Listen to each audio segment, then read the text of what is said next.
ఎప్పటికీ ఉండేది అంటూ ఏదీ లేదు.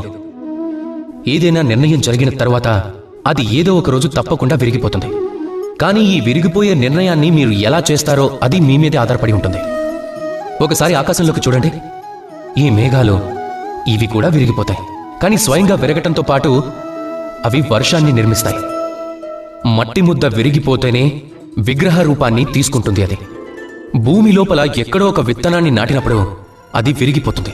అప్పుడే భూమిపైన ఒక విశాలమైన వృక్ష నిర్మాణం కూడా జరుగుతుంది.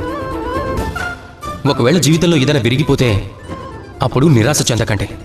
మీ ధైర్యాన్ని కోల్పోకండి. సానుకూల దృష్టికోణంతో చూడటమే మంచిది. ఆలోచించండి. చెప్పాలంటే ఈ జీవితం మీకోసం దీనికన్నా అధికంగా ఏదైనా శ్రేష్టమైనది రచించి ఉంటుంది. అది భవిష్యత్తులో మీకోసం ఎదురు చూస్తూ ఉంటుంది. మీ ఆలోచనలో సానుకూలతను తీసుకురండి. ఇక ఆ తర్వాత చూడండి, ఉత్తమమైన రచన స్వయంగా జరుగుతుంది. రాధాకృష్ణ.